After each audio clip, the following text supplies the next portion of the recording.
कि इस क्षेत्र की काशी कही जाने वाली बंजारा समुदाय के पवित्र स्थल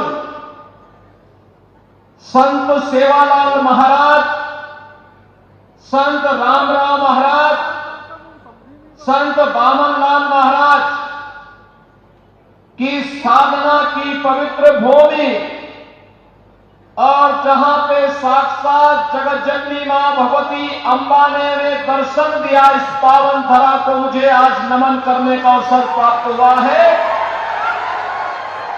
जगत जननी मां भगवती अंबा और इन पूज्य संतों के श्री चरणों का नमन करते हुए आप सबका मैं अभिनंदन करता हूं, स्वागत करता हूं। जय सेवालाल महाराज। बहनों भाइयों, इसे मैं एक सुखद संजोग मानता हूं जो बंजारा समुदाय कभी अपने अस्तित्व के लिए जूझ रहा था, आज उस बंजारा समुदाय को प्रधानमंत्री मोदी जी के मार्गदर्शन में सत्ता की, शासन की मुख्य धारा के साथ जोड़ करके बाबू सिंह महाराज को एमएलसी के रूप में भेजने का काम भारतीय जनता पार्टी की सरकार ने किया है। ये कार्य इसलिए महत्वपूर्ण है कि अब बाबू सिंह महाराज के जाने के बाद न केवल इस पवित्र काशी के बंजारा समुदाय की इस पवित्र काशी का सुंदरीकरण करने की भारतीय जनता पार्टी का अभियान और तेजी के साथ आगे बढ़ेगा। जो समाज विरोधी, देशद्रोही तत्व बंजारा समुदाय का धर्मांतरण करके उन्हें गुमराह करने का प्रयास कर रहे थे, अब वे लोग सफल नहीं होने पाएंगे और एकजुट होकर के जिस बात का आह्वान कभी छत्रपति शिवाजी महाराज ने किया था, जिस कार्य के लिए संभाजी महाराज ने अपना बलिदान दिया था, जिन कार्यों के लिए बाबा साहब डॉक्टर भीमराव अंबेडकर जी ने पूरा जीवन समर्पित कर दिया था, आज उन कार्यक्रमों को मजबूती के साथ हमें करंजम क्षेत्र में भी आगे बढ़ाने का अवसर प्राप्त होगा। बहनों और भाइयों, इस समय महाराष्ट्र विधानसभा के चुनाव चल रहे हैं और पूरे महाराष्ट्र के अंदर एक और भारतीय जनता पार्टी के नेतृत्व में महायुति गठबंधन कार्य कर रहा है। प्रधानमंत्री मोदी जी का यशस्वी नेतृत्व है। मोदी जी का कार्य पिछले 10 वर्ष के अंदर पूरे देश ने देखा है। बिना भेदभाव के शासन की योजना का लाभ हर गांव को, हर गरीब को, हर किसान को, हर नौजवान को, समाज के हरेक तबके को देने का कार्य हो रहा है।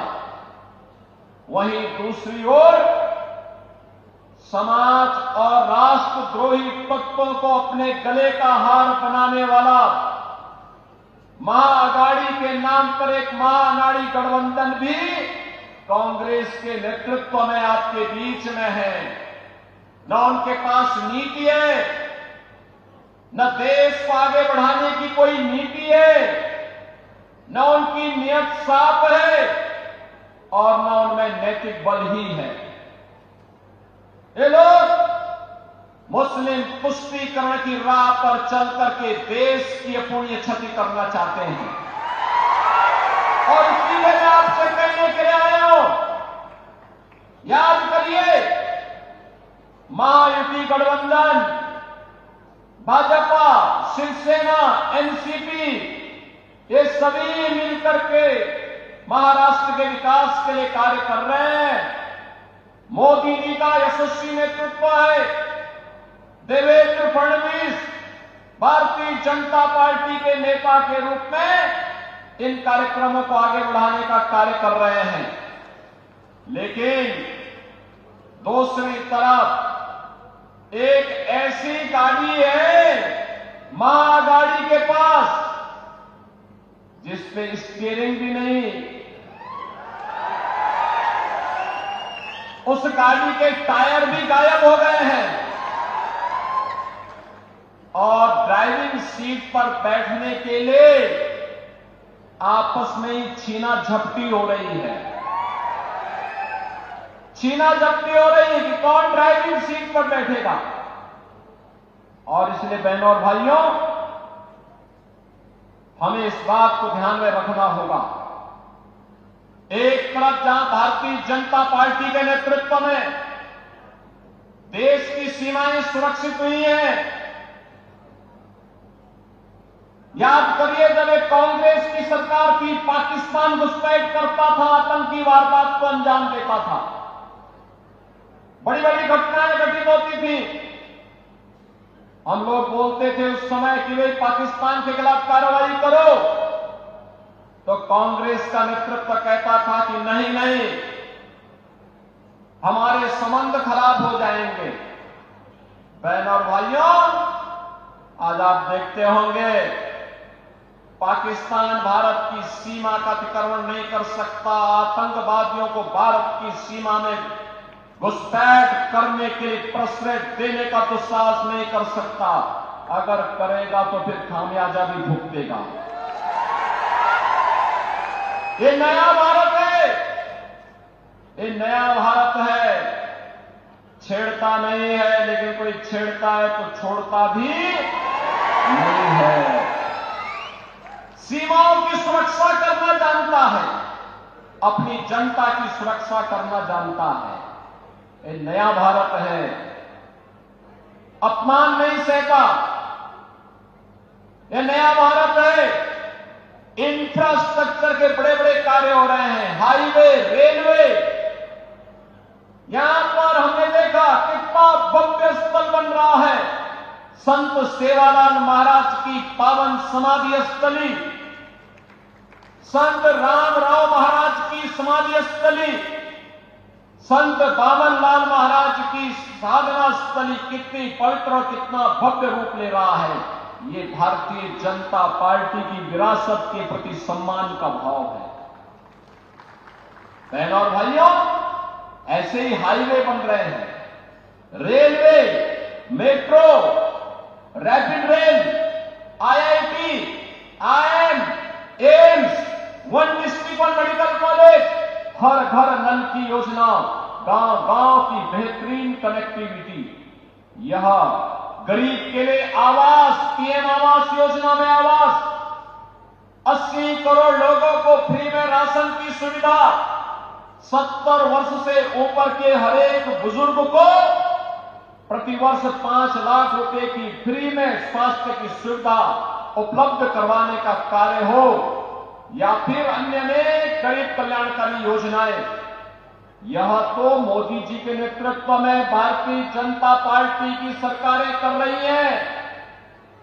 लेकिन साथ साथ गरीब कल्याण भी है, विकास भी है, सुरक्षा भी है, सुशासन भी है। तो विरासत के प्रति सम्मान का भाव। अयोध्या में 500 वर्षों के बाद अयोध्या में फिर से भगवान राम की जन्मभूमि पर भव्य राम मंदिर का निर्माण हो गया है। भव्य राम मंदिर का निर्माण, यह काम कांग्रेस भी कर सकती थी, लेकिन कांग्रेस को हिंदू भावनाओं की चिंता नहीं थी।